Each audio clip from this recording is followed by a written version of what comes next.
بسم اللہ الرحمن الرحیم۔ السلام علیکم دوستو، دنیا بھر کی خبروں میں آج آپ سنیں گے، لیکن اس سے پہلے اگر ہو سکے تو لائک اور سبسکرائب کا بٹن ضرور دبا لیں۔ شکریہ۔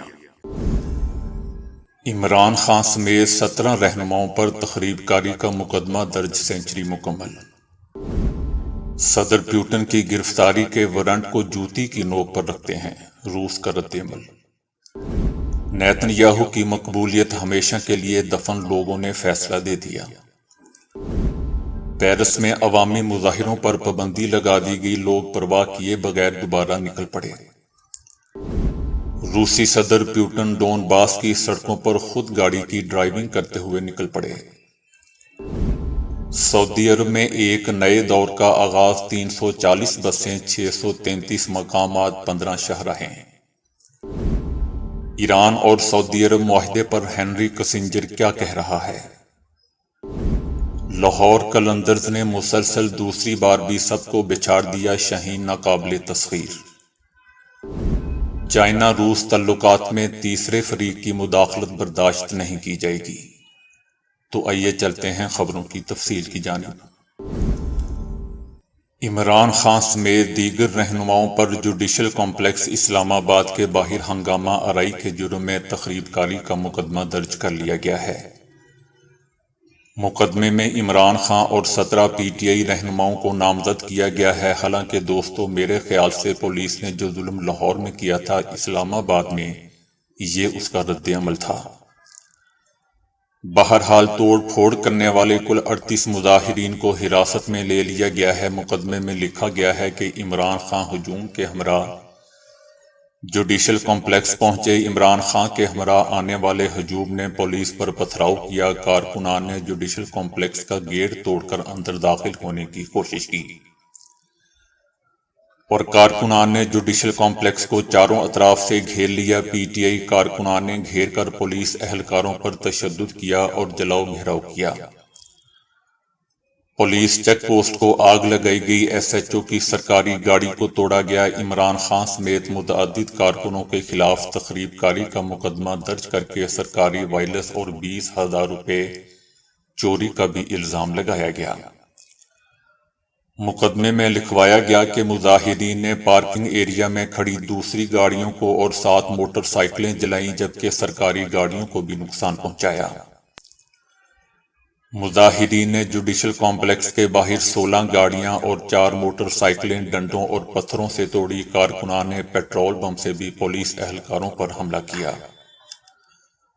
پولیس کے مطابق اشتعال انگیزی میں ملوث 60 افراد کو گرفتار کر کے مجاز عدالت میں پیش کر دیا گیا ہے، جبکہ مزید گرفتاریوں کے لیے چھاپے مارے جا رہے ہیں۔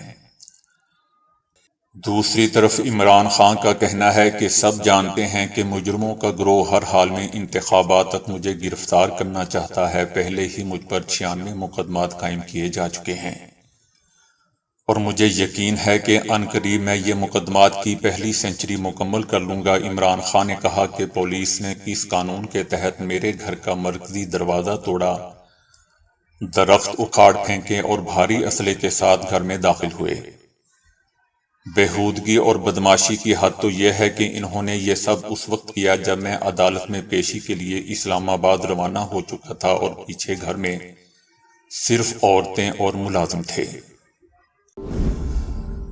روس نے کہا ہے کہ عالمی عدالت کی طرف سے صدر پیوٹن کی گرفتاری کے وارنٹ کی کوئی اہمیت نہیں ہے۔ روس عالمی فوجداری عدالت کے اس فیصلے کو کوئی اہمیت نہیں دیتا، جس کے تحت روس کے صدر کو گرفتار کرنے کا حکم دیا گیا ہے۔ اس سلسلے کے کسی بھی وارنٹ کی کوئی حیثیت نہیں ہے۔ قابل ذکر دوستو بات یہ ہے کہ عالمی فوجداری عدالت نے دعویٰ کیا ہے کہ یوکرین کے مقبوضہ علاقوں کے شہریوں کو زبردستی اخراج میں، جس میں بچے بھی شامل ہیں، پیوٹن کا مشکوک کردار رہا ہے۔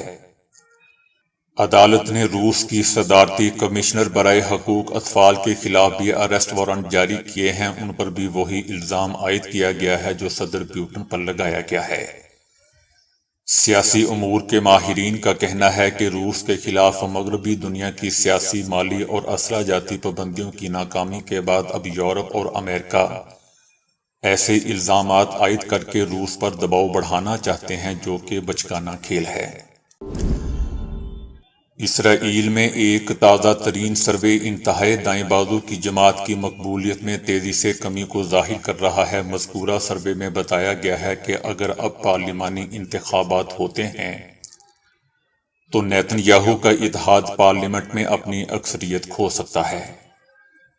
ایک نئے سروے کے مطابق یہ بات سامنے آئی ہے کہ مقبوضہ فلسطینی علاقوں میں رہنے والے صہیونیوں کی اکثریت کا خیال ہے کہ یائر لیپڈ کی کابینہ نیتن یاہو کی موجودہ کابینہ سے بہتر ہے۔ نیتن یاہو حکومت نے زیادہ تر صہیونیوں کو فائدہ پہنچایا اور ان کے لیے کام کیا ہے۔ اس سروے کے مطابق اسرائیلی عوام کے لیے کسی کابینہ نے بہتر کام کیا کے جواب میں 48% شرکاء نے یائر لیپڈ کی کابینہ کے لیے مثبت ووٹ دیا، جبکہ صرف 38% نے نیتن یاہو کی کابینہ کے حق میں ووٹ دیا۔ اقتصادی سوالات کے جواب میں 45% شرکاء نے پچھلی کابینہ اور 39% نے نیتن یاہو کی موجودہ کابینہ کو ووٹ دیا۔ حکومت کے خلاف جاری عوام کے پرتشدد مظاہروں، جلاؤ گراؤ اور توڑ پھوڑ کو قابو کرنے میں ناکامی کے بعد آخر کار فرانسیسی پولیس نے دارالحکومت پیرس کے کئی علاقوں میں مظاہروں پر پابندی عائد کر دی۔ گزشتہ 2 روز کے دوران فرانس کے دارالحکومت پیرس کے اطراف کی سڑکوں پر حالات بڑے کشیدہ رہے اور مظاہرین نے اپنے سخت اور اقدامات سے حکومتی پالیسیوں کے خلاف اپنی شدید ناراضگی کا اظہار کیا، جس کے بعد پولیس نے طاقت کے بل پر مظاہرین کو دبانے کی کوشش کی، مگر وہ ناکام رہی۔ پولیس نے یہ بھی اعلان کیا ہے کہ مذکورہ علاقوں میں اجتماع کرنے والوں کو جرمانے کا بھی سامنا کرنا پڑ سکتا ہے۔ البتہ پولیس کے اس اعلان کے باوجود مذکورہ علاقوں میں مظاہروں کی کال سوشل میڈیا پر گردش کر رہی ہے اور عوام ان علاقوں میں مظاہرہ کرنے پر بدستور کوشش میں نظر آ رہے ہیں۔ دوستو، یاد رہے کہ فرانس میں ملک گیر مظاہروں کا سلسلہ پینشن اور ریٹائرمنٹ کے قوانین میں میکرون حکومت کی تبدیلیوں کے بعد شروع ہوا، جس میں اس نے سرکاری ملازمت کی مدت 62 سال سے بڑھا کر 64 سال کر دی تھی۔ روس کے صدر پیوٹن نے یوکرین جنگ کے کمانڈ سینٹر ڈونباس اور یوکرین کے ماریو پول شہر کا دورہ کیا ہے۔ اس دورے میں ان کے ساتھ روسی فوج کے چیف آف دی سٹاف کے علاوہ دوسرے کمانڈرز بھی موجود تھے۔ ڈونباس کا علاقہ، جسے روس نے یوکرین سے واپس لینے کے بعد اپنے ملک کا حصہ قرار دیا ہے، اور ان علاقوں میں روسی اور یوکرین افواج کے درمیان شدید لڑائی ہو رہی ہے۔ روسی صدر ایک ہیلی کاپٹر کے ذریعے ماریو پول بھی گئے اور اس کے بعد شہر کے مختلف علاقوں میں اپنی گاڑی کے ذریعے خود ڈرائیونگ کر کے دورہ کیا اور مختلف لوگوں سے ملاقاتیں بھی کیں۔ اس شہر کو روسی افواج نے یوکرینی افواج کے ساتھ شدید جنگ کے بعد اپنے کنٹرول میں لیا ہے۔ یاد رہے دوستو کہ پیوٹن کا 24 فروری کو جنگ کے آغاز کے بعد سے ڈونباس کے علاقے کا یہ پہلا دورہ ہے۔ سعودی عرب میں ریاض شہر کے شاہی کمیشن نے ریاض میں ایک حصے کے طور پر سفری سہولت آفلات الریاض کے پہلے مرحلے کے آغاز کا اعلان کر دیا۔ اس پہلے مرحلے میں 340 بسیں چلیں گی اور یہ شہر کے 633 مقامات پر سٹاپ کریں گی۔ بس سروس کے اس مرحلے پر بسیں 15 شاہراہوں پر چلیں گی۔ پروگرام میں مجموعی طور پر 86 شاہراہوں کو شامل کیا جائے گا۔ اس پروجیکٹ کا مقصد شہر کی نقل و حرکت کی ضروریات کو پورا کرنا، پبلک ٹرانسپورٹ کے شعبے میں ایک بڑی چھلانگ لگانا، مختلف علاقوں کے باہمی رابطے کو مضبوط بنانا ہے، دارالحکومت کے رہائشیوں اور زائرین کے معیار زندگی کو بلند کرنا ہے۔ جن سڑکوں پر بسیں چلائی جائیں گی ان سڑکوں کی لمبائی 1900 کلومیٹر ہے۔ پروجیکٹ 5 مراحل میں مکمل کیا جائے گا اور اس میں بسوں کی کل تعداد 800 سے تجاوز کر جائے گی۔ اسٹیشنوں کی تعداد 2900 سے زیادہ اور ٹریکس کی تعداد 86 ہو جائے گی۔ اس منصوبے سے نجی کار کے استعمال اور ٹریفک کے بہاؤ میں کمی آئے گی۔ اس سروس کے لیے ایک الیکٹرانک پورٹل بھی شروع کر دیا گیا ہے۔ اس ویب سائٹ سے مسافروں کو روٹس اور ٹکٹوں کی خریداری کے طریقہ کار کو جاننے میں مدد ملے گی۔ اس حوالے سے موبائل فون ایپ بھی لانچ کر دی گئی ہے۔ ٹکٹ کی قیمت 4 ریال ہے، جو کسی ایک بس کے پہلے لانگ ان کے بعد 2 گھنٹے تک کارآمد رہے گی۔ اس ٹکٹ کو دوسری بس میں بھی منتقل کرنا ممکن ہوگا۔